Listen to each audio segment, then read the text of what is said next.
যে তোদের কাছে তো আমাকে নিয়ে আসতে হবে, আমার সফলতা এই ইনস্টিটিউটের সাফল্যটা নিয়ে আসতে হবে। তো তোরা আশা করি জেন পাসের যে সফলতা সেটা জানিস, কার কত র্যাঙ্ক জানিস, ফাইনাল মেরিট কার্ড জানিস, কে কোন কলেজে গেছে জানিস, এবং অনেকে এসছে তোদের এখানে, অনেকের হয়তো আসতে পরে তারা কলেজে জয়েন করেছে। আমার কাছে যে নামগুলো আছে সেগুলো বলে দিচ্ছি। প্রথম হচ্ছে সংস্কৃত কুণ্ডু 522 মেরিট র্যাঙ্ক। এরপরে হচ্ছে সিজা দাস 212 মেরিট র্যাঙ্ক। তারপরে হচ্ছে সায়ন্তিকা মণ্ডল 278 মেরিট র্যাঙ্ক। তারপরে হচ্ছে তোর দেবলীনা রয় র্যাঙ্ক হচ্ছে 77। এগুলো সব জেন পাসের বলছি, ঠিক আছে? জেন পাসের পরে এরপরে হচ্ছে তোর নাম হচ্ছে স্বাতি হালদার, তোদের মিষ্টি খাইয়ে গেছে, হ্যাঁ, 399। আচ্ছা, এবারে তোরা হয়তো আগামী দিনে জিএনএমও দিতে পারিস অনেকেই এর মধ্যে, কারণ এদের মধ্যে অনেকে জিএন পাস জিএনএম দুটো দিয়েছে, তোরা জিএনএম দিতে পারিস। এবার জিএনএম এর র্যাঙ্ক গেল, এই জেন পাসের র্যাঙ্ক গেল, এবার জিএনএম এর র্যাঙ্ক দেখি আজকে এখনো পর্যন্ত যারা পাঠিয়েছে, আমরা তো ডাউনলোড করতে পারবো না, যাদের তারা পাসওয়ার্ড দিয়ে আমাদের কাছে এখনো পর্যন্ত যা এসে পৌঁছেছে তার মধ্যে হচ্ছে দিশা বিশ্বাস মেরিট র্যাঙ্ক হচ্ছে 58, সরি এএনএম এ হচ্ছে 55, জিএনএম এ হচ্ছে 58, স্কোর হচ্ছে 88। তারপরে হচ্ছে আমাদের এখানে স্নেহা রয়ের র্যাঙ্ক হচ্ছে 930। এখানে সরকারি সিট কত জানিস? 3000 সরকারি সিট। ওখানে যেমন আমাদের জেন পাসের জন্য 1000 সরকারি সিট, জিএনএম কিন্তু প্রায় 3000 সরকারি সিট। অর্থাৎ যেগুলো সরকারি কলেজে গেছে আমি যদি তাদের র্যাঙ্কটা জানি, যারা জিএনএম এর যা র্যাঙ্ক করেছে সবাই সরকারি। জেন পাসের যে র্যাঙ্ক কার্ড আমি বললাম সেগুলো আমি আরেকটা রিপিট করে দেবো, ওগুলো সবাই সরকারিতে গেছে, কেউ বেসরকারি নয়। আবার আমি এখন যেটা জিএনএম বলছি, এদের এখনো পর্যন্ত শুধু র্যাঙ্ক কার্ডই পেয়েছি, কারণ এদের কাউন্সিলিং হতে হতে হয়তো দুর্গাপুজো বার হয়ে যাবে, কাউন্সিলিং এর মেরিট লিস্ট আসতে আসতে। কিন্তু সেখানে হচ্ছে তোর বিপাশা পাল 440, ঋতিকা অধিকারী 2422, 78 পেয়েছিল। আমি সবার নাম্বারটা বললাম না, স্মিতা ঘোষ 584, হয়ে যাচ্ছে। মৌমিতা বেরা 715 র্যাঙ্ক এগুলো। আচ্ছা, এরপরে হচ্ছে কৌশিকী দে 3700। তারপরে হচ্ছে প্রিয়াঙ্কা সর্দার 3400। তারপরে হচ্ছে বাঞ্চারি সরকার 808 র্যাঙ্ক। এরপরে হচ্ছে নেহা বর র্যাঙ্ক হচ্ছে 795, সমস্ত সরকারি র্যাঙ্ক। আমি আরেকবার জেন পাসের র্যাঙ্কগুলো বলে দিচ্ছি। সংস্কৃতি কুণ্ডু 522, বিএইচ এর জন্য কিন্তু 195 বিএমআর। এবারে হচ্ছে তোর কি বললাম, সৃজা দাস 212, সায়ন্তিকা মণ্ডল 278, এগুলো জেন পাসের র্যাঙ্ক। দেবলীনা রয় 77, স্বাতি হালদার 399। তোদের কাছে র্যাঙ্কগুলো বলার দরকার কেন? কারণ তোরা এখনকার দিনের ছেলে মেয়ে সবাই হয়তো ইউটিউবে দেখিস, ইউটিউবে ভুল বোঝানোর মাস্টারপিস। ইউটিউবে বলবে 30-40 পেলে সরকারি কলেজে র্যাঙ্ক পেয়ে যাবে, 60 পেলে সরকারি র্যাঙ্ক পেয়ে যাবে, এই এত কম নাম্বারে পেয়ে যাবে, এটা না হলে মানে একদম ইজি জলভা, মানে যেন পরীক্ষায় বসলে আর ইউটিউবে ওই পড়া করলেই যেন তোরা সরকারি র্যাঙ্ক পেয়ে যাবে। কিন্তু সেটা যে মিথ্যে, এখানে প্রমাণ পাচ্ছি 88 কাট অফ মার্কস। আগের বারে আমি ফিক্স করেছিলাম কত, 80 থেকে 90। এবারে তোদের জন্য আমি কাট অফ ফিক্স করছি কত, কতটা না 85 থেকে 95। বলবি স্যার কেন? ইউটিউবে বলবে 60 পেলে সরকারি কলেজ, 70 পেলে সরকারি কলেজ, কি বলবে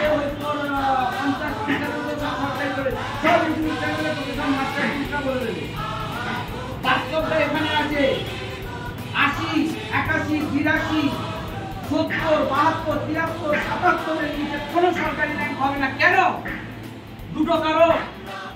একটা কারণ হচ্ছে নিজে র্যাঙ্ক কাট অফ হাই যখনই হবে, ভালো করে মনে রাখ, আগের বারে জেন পাসে মনে কর কেউ 70 পেয়ে যদি তার র্যাঙ্ক এসেছিল 1400, এবারে সেই 68 বা 70 পেয়ে তার র্যাঙ্ক আসছে 4000। কেন? কারণ যেমন বিএসসি নার্সিংরা বসে কোথায়? জিএনএম এ, যেমন নিটের মেয়েরা প্রত্যেকে বসে বিএসসি নার্সিং এ।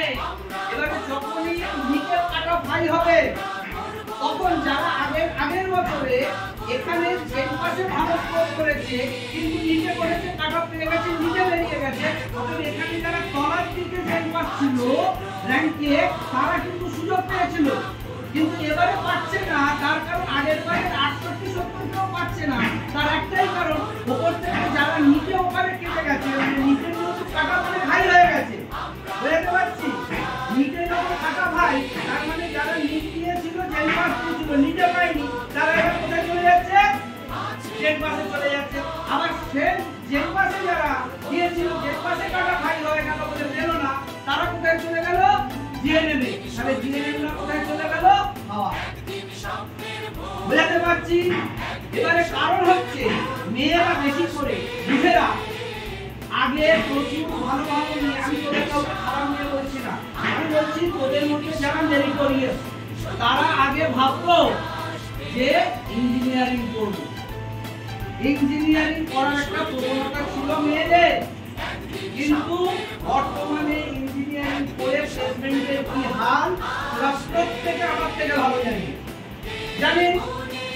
ইঞ্জিনিয়ারিং করে সরকারি চাকরি তো নেই, আর্টিফিশিয়াল ইন্টেলিজেন্স এসে গিয়ে মেকানিক্যাল, ইলেকট্রিক্যাল, কম্পিউটার, সফটওয়্যার ইঞ্জিনিয়ারদের পুরো ব্যান্ড বাজিয়ে দিয়েছে। অতএব তোরা এখন আর্টিফিশিয়াল ইন্টেলিজেন্সের নার্সিং এর কাজটা হয়েছে দেখেছিস, শুনেছিস? শুনেছি, কিন্তু মেকানিক্যাল, ইলেকট্রিক্যাল এগুলো সব কম্পিউটার এআই বেস হয়ে গেছে, যার জন্য ইঞ্জিনিয়ারিং এর টেকনোলজি এখন আর যাচ্ছে না। আগে ডব্লিউবিসি তে মনে কর 50,000 থেকে 1 লাখ নিয়ে বেরিয়ে যেত, ভালো করে বল, বা আইআইটির জন্য বেরিয়ে যেত, ডব্লিউবিসির জন্য বেরিয়ে যেত, বা কারণ প্রাইভেটে বাবা মায়ের 12, 14, 15 তো হবে না, 20 কোটি, কারণ তোদের বিএসসি নার্সিং এর খরচা এখন কত প্রাইভেটে? 12 লাখ। তাহলে ইঞ্জিনিয়ারিং এর 20 লাখ, 25 লাখ, এই 20 লাখ 25 লাখ টাকা খরচা করে ইঞ্জিনিয়ারিং করে প্লেসমেন্ট কেউ পেয়েছে? পাড়ায় জানা আত্মীয় আছে? নেই। এটা যখন 3-4 বছর তারা দেখতে পাচ্ছে যে আমরা ইঞ্জিনিয়ারিং করে কোনো প্লেসমেন্ট পাচ্ছি না, তারা এবার একটু ছাপাচ্ছে কোন দিকে? মেডিকেল ফিল্ডে। কারণ এটা এখনো এআই বেস হয়নি, এখানে এখনো বছরে 10,000, 20,000 জিএনএম নার্স, 5,000, 10,000 জেন পাস বিএসসি নার্সিং নার্স প্রয়োজন হয়। এটা এখনো এএনএম, এই কি বলে AI technology, artificial intelligence occupy করেনি।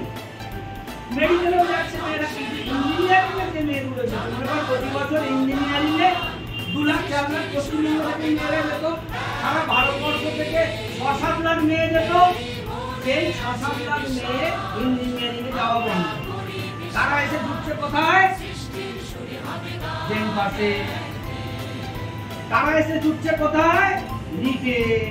তাহলে এই যে 7-8 লাখ মেয়ে নিট আর জেন পাসে ভিড়লো, ইঞ্জিনিয়ারিং এ যেহেতু প্লেসমেন্ট নেই, ইঞ্জিনিয়ারিং এ যেহেতু কোনো চাকরির ইয়ত্তা নেই, সরকারি চাকরি তো ভুলে যা, ইঞ্জিনিয়ারিং এর হাতে নেই তো, নরকঙ্গা হয়ে গেছে ইঞ্জিনিয়ারিং করে ভবিষ্যৎ কিছু নেই তো। তাহলে তারা যখন নিট আর জেন পাস বিএসসি নার্সিং এ ঢুকেছে, তখন আগে নার্সিংকে কি ভাবা হতো? সেকেন্ডারি ইন্টেলিজেন্স, অর্থাৎ বুদ্ধ মেধা, যাদের মেধা বুদ্ধি সেকেন্ড স্টেজে আসে তারা নার্সিং করে, ফার্স্ট স্টেজে যারা আসে তারা ইঞ্জিনিয়ারিং আর ডাক্তারি করে। কিন্তু এখন নমুনা পাল্টে গেছে, এখন ফার্স্ট স্টেজে যারা ইঞ্জিনিয়ারিং করতো তারাও বিএসসি নার্সিং করতে আসছে, বুঝতে পারছি? আর যারা সেকেন্ড স্টেজে তারা তো আছে। তাহলে জীবনের জন্য যখন প্ল্যান করছে তখন কি হচ্ছে? র্যাঙ্কটা শুরু করে বাড়ছে। এই র্যাঙ্ক করার জন্য তোরা যদি কাটাবে কোনো ইউটিউব চ্যানেল বা কোনো আলফা লোকের থেকে শুনে ভাবি হ্যাঁ স্যার ঠিক আছে 60 সরকারি কলেজ 65 সরকারি কলেজ 70 সরকারি কলেজ এবছর 2025-এ আর হবে না। আমার হাতে যাত্রা প্রমাণ তোদের সামনে পড়ে শোনালাম যে 80, 81, 82 ওই 75-এর উপরে না গেলে আর কোনো গাড়ি থাকছে না। এখানে আছে 1 থেকে 1 পয়েন্ট। মনে কর আমি পেয়েছি 81, ও পেয়েছে 82। কত র্যাঙ্ক হেরফের হয়েছে বলতো আন্দাজ? একদম তাই। একটা নাম্বারের জন্য 500,000 র্যাঙ্ক এদিক ওদিক হয়ে যাচ্ছে। সেই জন্য বলছি আমি দুর্গাপুজোর পর থেকে পুরো ধরবো। এখন কিন্তু সিলেবাস এগোচ্ছে, এগিয়ে নে। এরপরে 85 আর 95 এর জন্য লড়াই হবে। এখন তোরা ক্লাসে কত পাচ্ছিস? ধারে কাছে নেই, এই কাটঅফের ধারে কাছে নেই। তাও এখন কিভাবে হচ্ছে? একটা সাবজেক্টে একটা চ্যাপ্টারে উপর পরীক্ষা, তাতেও তোদের 85, 95 আসছে না। যখন পরীক্ষার হলে যাবি ফাইনালে, সেদিন পুরো বই ফিজিক্সের, কেমিস্ট্রির, বায়োলজির, ইংরেজির, লজিক্যাল রিজনিং এর পুরো বই সব চ্যাপ্টার নিয়ে পরীক্ষা হবে। তখন 85, 95 আনতে হবে। এখন যদি একটা বইয়ের একটা চ্যাপ্টারের উপরে 85, 95 না আসে, তখন যখন 5টা subject physics, chemistry, biology, English, logical reasoning নিয়ে আর সব চ্যাপ্টার নিয়ে পরীক্ষা হবে, তখন 95 বা 85 যদি না আসে, সরকারি কলেজ ভুলে যা। এখানে কে আছিস যারা প্রাইভেট কলেজে বাবা মায়ের 11-12 লাখ টাকা খরচা করে পড়ছিস? আমি তাদের দিকে তাকাবো না, দেখবো না, করবো না। যার বাবা মায়ের 10 লাখ 12 লাখ আছে, খরচা করবে, পারবে না করবে, করে করবে, তাদের জন্য আমার কোনো চিন্তা নেই। কে আছি ছাত্র যে স্যার হয় হবে না হয় না হবে, সরকারি কলেজে র্যাঙ্ক না হলে হয়ে গেছে। প্রাইভেট কলেজে আমি আমার বাবার টাকার জোরে আমি বিএসসি নার্সিং হোক বা জিএনএম হোক আমি পড়বো। অতএব আমি বাবার টাকার জোরে ডিগ্রিটা কিনবো, এটা জেনপাস হোক বা জিএনএম হোক। এখানে কে আছে ছাত্র? বাবার টাকার জোরে ডিগ্রি কেনার মতো কেউ ভেবে রেখেছো 10, 11, 12 বা জিএনএম এর জন্য 6-7 লাখ টাকা খরচা করবে? নেই। তাহলে সরকারি কলেজে কিন্তু যে যাই বলুক, ইউটিউবে বলুক আর কোনো যে কেউ বলুক, কি বলুক যে 50 থেকে 60, 60 থেকে 70 এত বলবে র্যাঙ্ক এত পণ্ডিত একটা র্যাঙ্ক কার্ড হাতে নিয়ে বলতে পারবে না, একটা স্টুডেন্টের সামনে এনে বলতে পারবে না, একটা স্টুডেন্টের র্যাঙ্ক কার্ডের মার্কস দেখিয়ে বলতে পারবে না। নিজের মন গড়ন কথা বলে তোমাদেরও ভবিষ্যৎ করবে। তোমরা হতে এই তো স্যার 60, এই তো স্যার 70 এবছরই হয়েছে। এখানে যাদের র্যাঙ্ক কার্ড আছে আর বাইরেও তো কেউ আছে প্রত্যেক বছর, তারা কেন?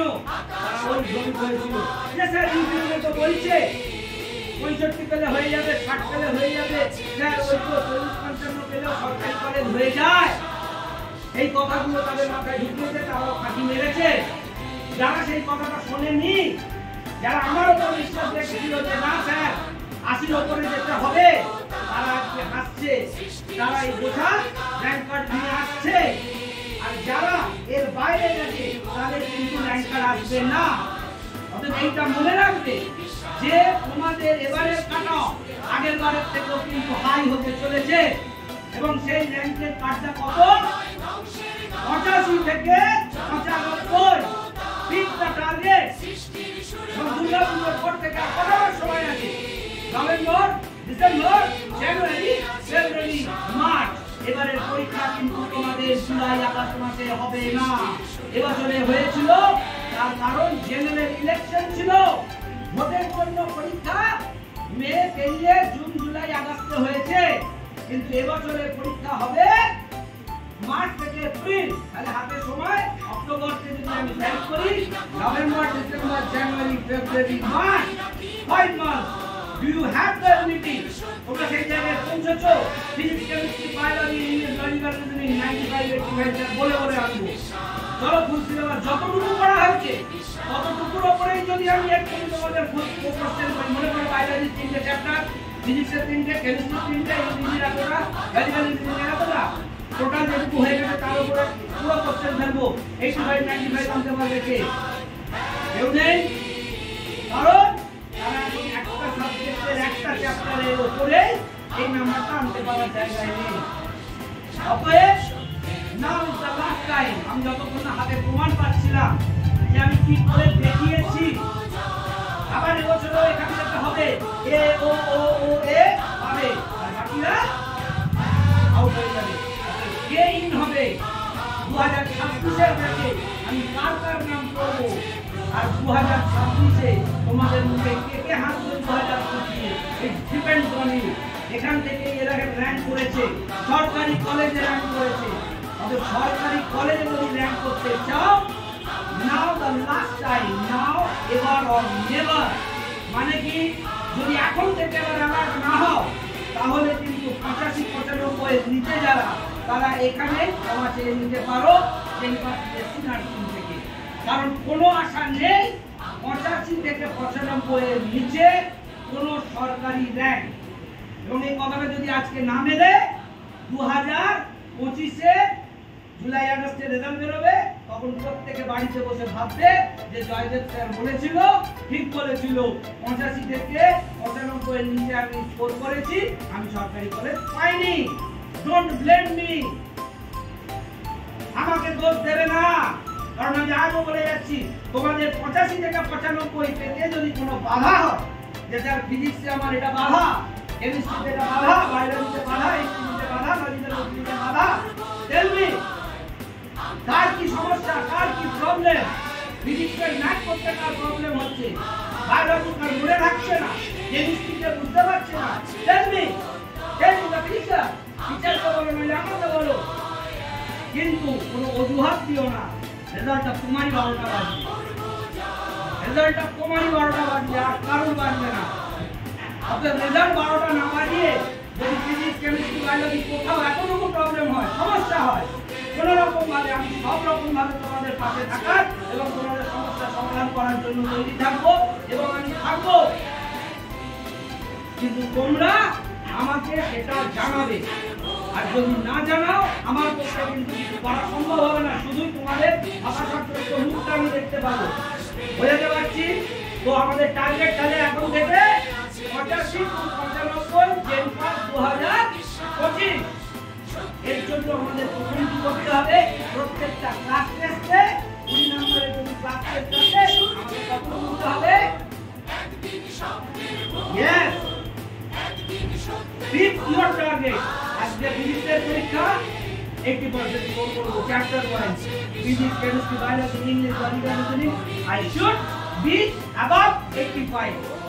ওকে, এবারে এইটা ধীরে ধীরে বাড়াবে, কারণ যখন তোমার একটা চ্যাপ্টার হচ্ছে, পরে 3টে চ্যাপ্টার, 4টে চ্যাপ্টার হবে, কোনো অসুবিধা হলে বলবে। কিন্তু দয়া করে কেউ নিজের টার্গেট 85 এর নিচে রাখবে না। 85 এর নিচে যদি রাখো, হাসি হাসতে পারবে না, মিষ্টি নিয়ে আমার কাছে আসতে পারবে না, 12 লাখ টাকা জলে দেবে, আর নইলে ঘরে ভ্যালুলেস হয়ে, ওয়ার্থলেস হয়ে বসে থাকবে। এই কথাটা মনে রাখবে। আমি বুস্টার ক্লাস, মোটিভেশন ক্লাস মাঝে মধ্যে দেবো, এগুলো তোমাদের কোনো চিন্তার কারণ নেই। কিন্তু আজকে তোমাদের প্রতিজ্ঞা করা হোক যে স্যার সরকারি কলেজেই পাবো এবং 85 থেকে 95 এর উপরে আমরা স্কোর করবো। কনফিডেন্স কার কার নেই? সিরিয়াসলি বল, তাকে আমি আলাদাভাবে দেখবো যে আমার যদি দরকার হয় doubt clear class, special revision class দিতে হবে। কার মনে হচ্ছে যে সে 85-95 পাওয়ার জায়গায় এসে পেতে পারে না, নিজের উপর বিশ্বাস নেই, কনফিডেন্স নেই?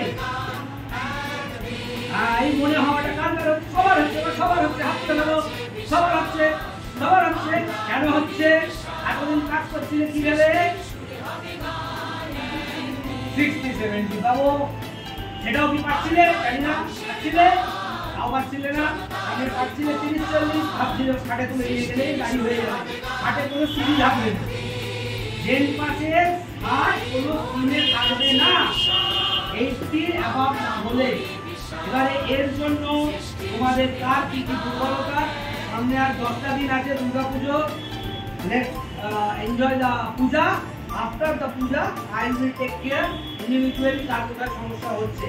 এর মধ্যে যতটা নিজেরা পারবে, যে সিলেবাসটা কমপ্লিট হয়ে গেছে সেটাকে বারবার রিভিশন করবে, বারবার করতে থাকবে।